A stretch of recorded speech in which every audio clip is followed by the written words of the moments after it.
India economic growth पे चल रहा है और यहाँ वर्कफोर्स बहुत बड़ा और डाइवर्स है। एम्प्लॉयमेंट रिलेशनशिप्स में लेबर लॉज बहुत इंपॉर्टेंट रोल निभाते हैं। ये वर्कर्स के राइट्स प्रोटेक्ट करते हैं और वर्क प्लेस में फेयरनेस लाते हैं। ये जो इंट्रिकेट फ्रेमवर्क ऑफ लॉज है, ये एम्प्लॉयमेंट के कई एस्पेक्ट्स को गवर्न करता है, जैसे कि वेजेस, वर्किंग कंडीशन से लेकर सोशल सिक्योरिटी और डिस्प्यूट रेजोल्यूशन तक।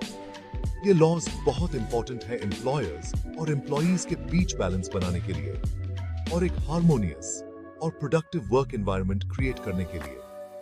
इन लॉज को समझना सिर्फ लीगल प्रोफेशनल्स की रिस्पॉन्सिबिलिटी नहीं है, बल्कि हर उस इंडिविजुअल की है जो इंडियन वर्कफोर्स का पार्ट है। इमेजिन करो एक ऐसा वर्कप्लेस जहां एम्प्लॉयर्स अपने एम्प्लॉयज की वेल बीइंग की परवाह किए बिना कुछ भी बोल सके। ज्यादा काम के आवर्स, कम वेजेस और अनसेफ वर्किंग कंडीशंस एक कॉमन चीज बन जाए। लेबर लॉज इसीलिए हैं, ऐसे सिनेरियोस को रोकने के लिए।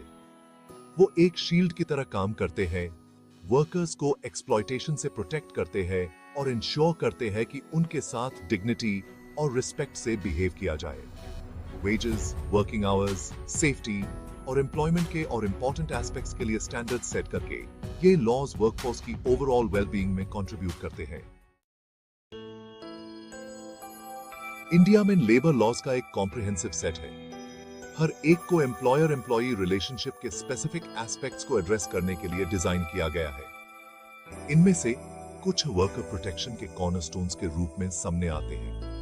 इनमें शामिल है the payment of wages act 1936, the minimum wages act 1948, the gratuity act 1972, the code on social security 2020 और the industrial disputes act 1947। Employers और एम्प्लॉयज दोनों को इन लॉज से खुद को फेमिलियर करना चाहिए, कंप्लायंस इंश्योर करने के लिए और अपने रिस्पेक्टिव राइट्स को प्रोटेक्ट करने के लिए। The payment of wages act 1936 employment के एक फंडामेंटल एस्पेक्ट पे फोकस करता है, वेजेस का टाइमली एंड कंप्लीट पेमेंट। ये एक्ट मैंडेट करता है कि एम्प्लॉयर्स अपने एम्प्लॉयज को वेजेस एक स्टिपुलेटेड टाइम फ्रेम के अंदर पे करे, ऐसे डिलेस को रोकने के लिए जिससे हार्डशिप हो सकती है।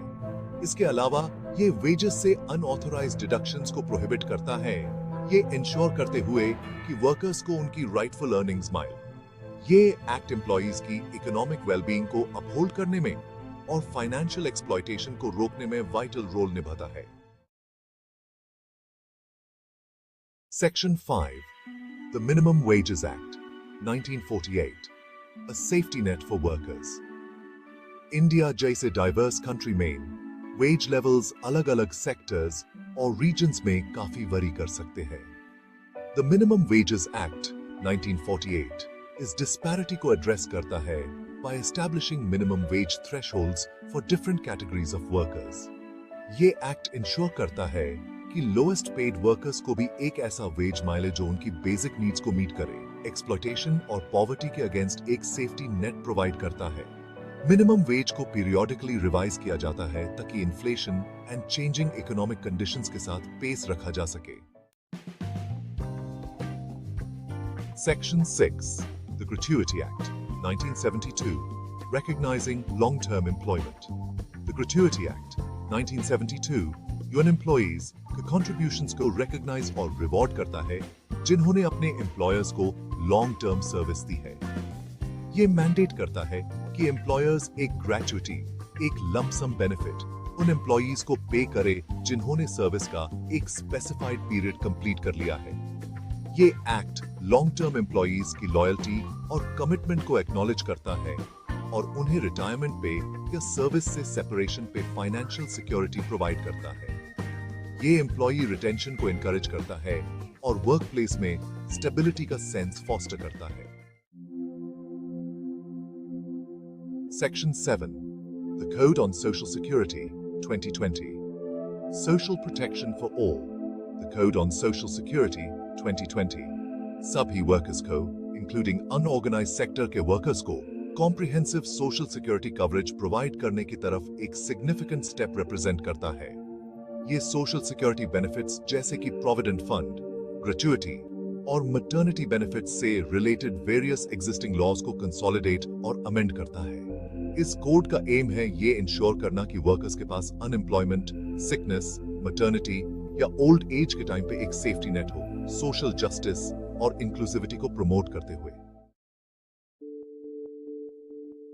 Section 8, the industrial disputes act 1947, resolving workplace conflicts. Workplace conflicts किसी भी एम्प्लॉयमेंट रिलेशनशिप का एक इनेविटेबल पार्ट है। The industrial disputes act 1947 employers और एम्प्लॉयज के बीच ऐसे डिस्प्यूट्स के रेजोल्यूशन के लिए एक मैकेनिज्म प्रोवाइड करता है। ये कंसिलिएशन, आर्बिट्रेशन और एडजुडिकेशन के लिए प्रोसीजर्स आउटलाइन करता है, जिसका एम है कॉन्फ्लिक्ट्स को फेयरली और एमिकेबली रिजॉल्व करना। ये एक्ट इंडस्ट्रियल पीस और हार्मनी मेंटेन करने में क्रूशल रोल निभाता है। Section 9, employ rights and remedies in case of violations. Labour laws का कोई मतलब नहीं है अगर उनके एनफोर्समेंट के लिए इफेक्टिव मैकेनिज्म्स न हो। इंडिया में एम्प्लॉयज के पास रिड्रेस के लिए कई एवेन्यूज हैं अगर उनके राइट्स वायोलेट होते हैं। वो लेबर अथॉरिटीज के पास कंप्लेंट्स फाइल कर सकते हैं, लेबर कोर्ट्स अप्रोच कर सकते हैं या एनजीओ से भी लीगल असिस्टेंस सीख कर सकते हैं जो लेबर राइट्स में स्पेशलाइज करते हैं।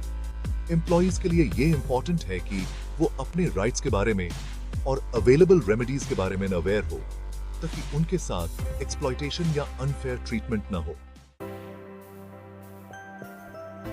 Section 10, seeking legal advice and assistance.